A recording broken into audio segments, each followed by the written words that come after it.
President Trump's national emergency declaration has its first legal challenge tonight, just hours after the president declared it. The watchdog group Public Citizen filed a lawsuit in federal court in Washington challenging the president's announcement today that he will redirect billions of dollars of federal funding to build a border wall because of his so-called national emergency.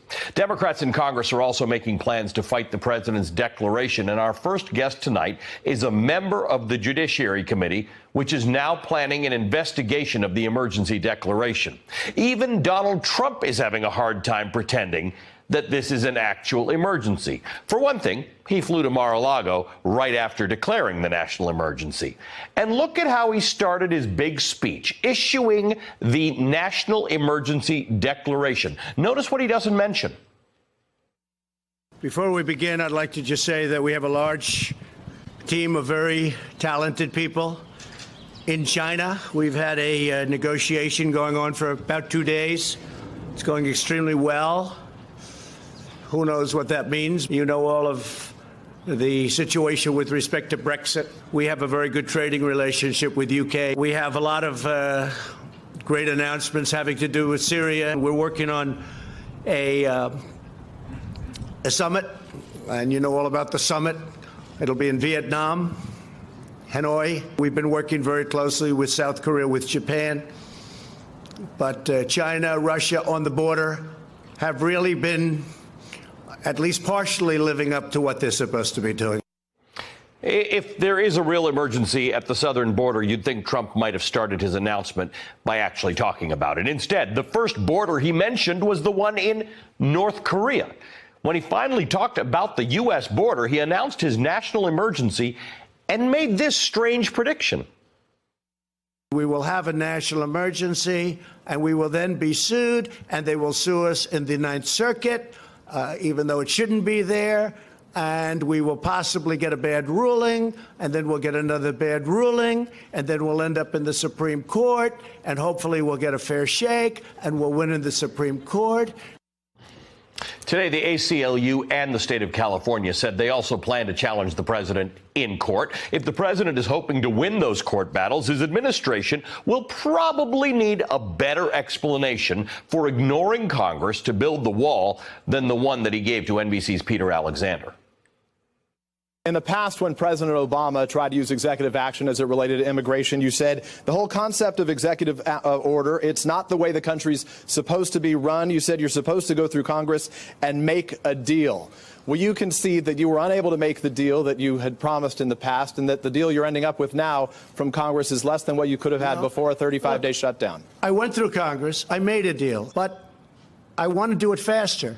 I could do the wall over a longer period of time. I didn't need to do this, but I'd rather do it much faster. I didn't need to do this, said the president, who is ultimately going to have to justify why he declared a national emergency. House Speaker Nancy Pelosi responded to that with this tweet. Clearest sign that real Donald Trump's fake Trump emergency is not legitimate. The president himself says he didn't need to declare a national emergency. It's just a faster way to force taxpayers to foot the bill after Congress wouldn't let him have his way. Another strange moment today was when the president explicitly tied his so-called national emergency to the 2020 election. And I don't have to do it for the election. I've already done a lot of wall for the election, 2020. And the only reason we're up here talking about this is because of the election. Because they want to try and win an election, which it looks like they're not going to be able to do. I don't know what I've already done a lot of wall actually means, but just to be clear, not a single mile of new wall construction has happened. Trump also had a lot to say about conservative talk radio hosts, including Ann Coulter, who called him an idiot today. And today, House Democrats responded to the president. Alexandria Ocasio-Cortez and Joaquin Castro said they will introduce a resolution to terminate the emergency declaration. And the House Judiciary Committee Chairman Jerry Nadler sent a letter to the president saying his committee, quote, is commencing an immediate investigation into this matter, which raises both serious constitutional and statutory issues. We ask that you make those individuals involved in this declaration available to us for a hearing in the coming days. All right, joining us now is Democratic Congressman David Cicilline of Rhode Island. He is on the Judiciary Committee, and he's the chair of the Democratic Policy and Communications Committee, and he has visited the U.S.-Mexico border multiple times. Congressman, good to see you. Thank you for joining us tonight. Good to see you. My pleasure. The president was having trouble making a clear justification for why he declared this national emergency. He did mention Ann Coulter. He mentioned Rush Limbaugh. He mentioned Sean Hannity. But in the end, he may be diverting funds that would otherwise be used for legitimate military purposes. I want to just play for you quickly what Donald Trump said about why he would do that. We had certain funds that are being used at the discretion of generals, at the discretion of the military. Some of them haven't been allocated yet, and some of the generals think that this is more important. I was speaking to a couple of them. They think this is far more important than what they were going to use it for. I said, what were you going to use it for? And I won't go into details, but didn't sound too important to me. Congressman, that's just weird. You've been down to the border. I haven't spoken to any generals who have suggested that the things that they're doing with their money would be less useful, than spending it on a border wall. But this is F-35 training. This is real construction work at bases. This is kind of hard to believe what the president just said.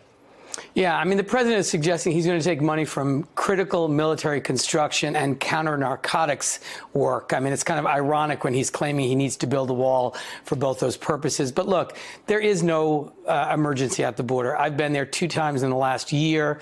The border crossings, illegal border crossings, are down to a 40-year low. His own intelligence community, when they do the world threat assessment that identifies the greatest threats to the United States, didn't even reference the southern border and certainly never said there was an emergency. So there is no emergency at the border. And the president's statutory authorization that he's referring to relates to military construction to support the armed forces, which is clearly not immigration related. So there's no basis for this. This is the president attempting to circumvent the will of the American people as reflected through decisions in Congress. This is really disrespectful to the rule of law, to the separation of powers between the branches of government. And we have a democracy. The president, just because he's frustrated that he didn't get what he wants, isn't allowed to just circumvent the democratic process. He's not an imperial king where he can just issue an edict. We have a functioning democracy, and he failed to convince the Congress and the American people of the necessity of this wall, and he just can't do what he's purporting or proposing to do. The president's trying to get $8 billion for this. This is more than the $5.7 billion he was asking for in the first place. But the 5.7, as we know, was a red herring to start with, because even the most conservative estimates about the wall that the president wants to build was in the 20 to 25. There are estimates that are close to double that. But at that point, you as representatives have to deal with the fact that $8 billion is a lot of money. $8 billion for technology that is not deemed by the experts to say the thing that is going to keep our border more secure is a waste of American money. And as Nancy Pelosi said, this is one way or the other taxpayer money.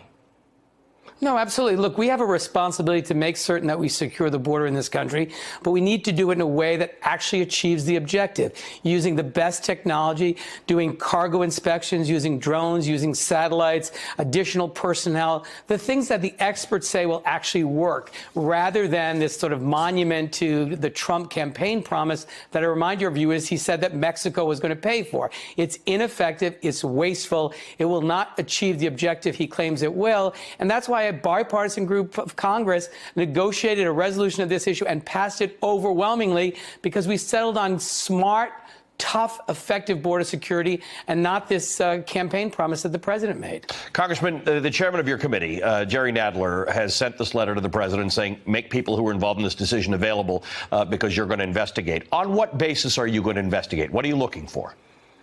Well, we're looking for the president to come forward and the president's team to make clear what is the basis of this determination. How do they come to the conclusion that there was a national emergency, which, of course, there is not? What advice he got with respect to whether or not that was appropriate? What authority he thinks he has to reallocate funds?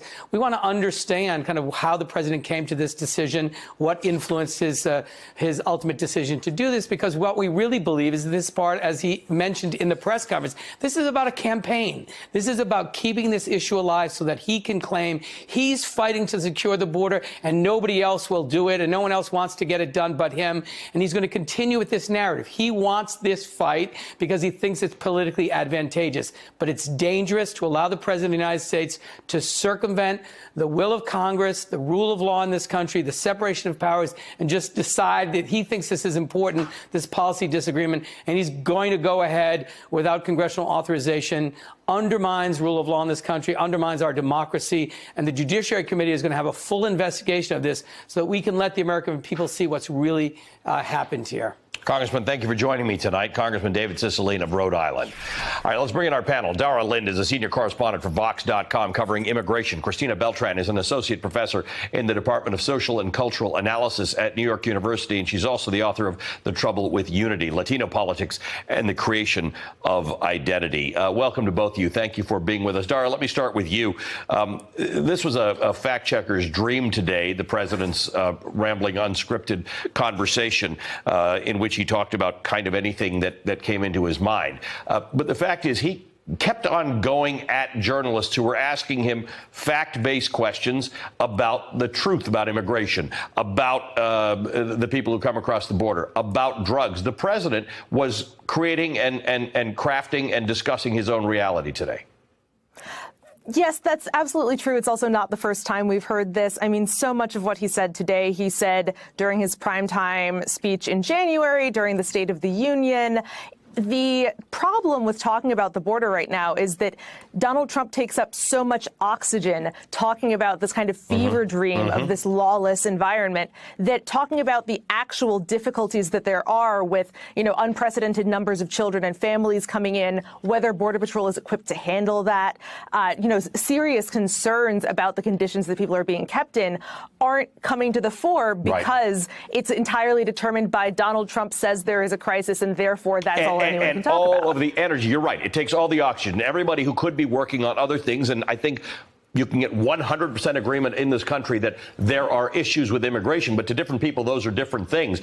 Christina, this is the problem, right? Donald Trump has, for better or worse, created a narrative around bad people coming over the southern border, and that's our immigration problem. Right. I mean, there's actual realities. We can have really important and interesting discussions about around immigration, but instead we're sort of caught up in Donald Trump's sort of racist dystopian fever dream. And I think that a lot of it that we really, have to think about is that his base and the nativist portion of his base are really informed by that fantasy. So reality doesn't change it. So it's a constant reference. And this, I think one thing that's important to think about is that this has a long history. Since the 19th century, there have been certain characterizations of Mexicans as bestial, as savage. And so there's a kind of historical resonance here with the way he constantly takes an almost, at times even like an almost pornographic pleasure you heard today, where he describes these lurid discussions of migrant women being tied up with duct tape and being brutalized. And so there's a kind of compulsion he has to tell this story. And a lot of it's like misogyny disguised as compassion. Let me just play that, because I think that was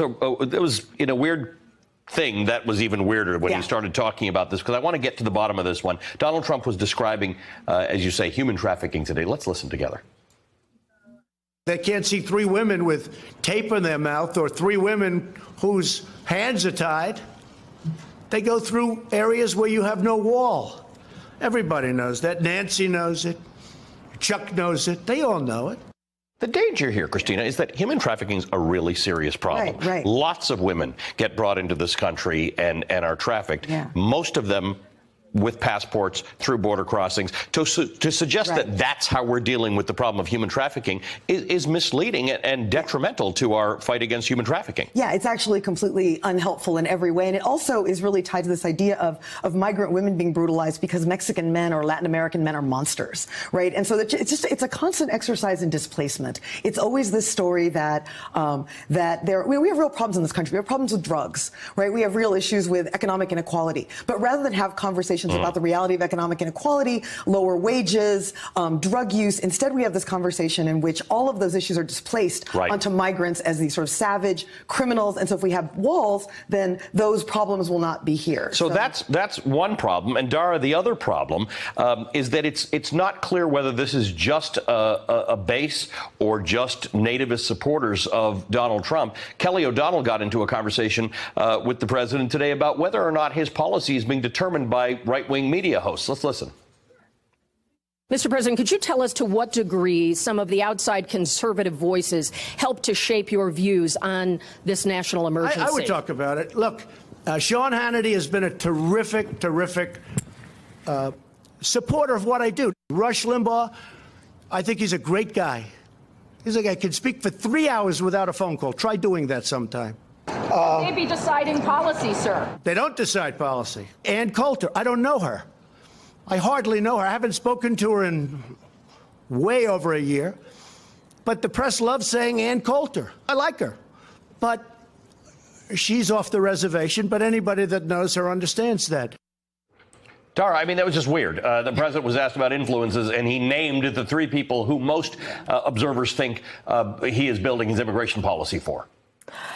Yeah, although it's always hard to know with this president whether he's saying that because he actually does have relationships with them or whether he's saying that because he watches a whole lot of television. And so if those are the names that are coming up as influencers, he's going to interpret that. But it's definitely clear that Trump is very afraid of any fight with people who he thinks of as mediating between him and his base, even to the point where, you know, he's been saying for years at this point that any border barrier that is built needs to be steel poles or steel bollards or slats. But when he, posted a sketch of a design in December and the right wing freaked out to a certain extent because they were still expecting a concrete wall, he had to backtrack on that, even though that's exactly what his DHS has said they want to build. The stuff that's authorized in the funding bill that Congress just passed is identical to the stuff that they want to build with emergency money. The definition of a wall has gotten caught up in this dynamic between Trump and the right wing media, because it's not clear which one of them, if there were a fight, would be the one to take the base. And the sad part is after throwing out the line about Rush Limbaugh and Sean Hannity and Ann Coulter responded today by saying, look, the only national emergency is that our president is an idiot. I'd hope that if I called somebody out, they'd be nice to me. Thanks to both of you, Dara Lind and Christina Beltran. Thank you. Thanks for checking out our YouTube channel. Subscribe by clicking on the button below for more from The Last Word and the rest of MSNBC.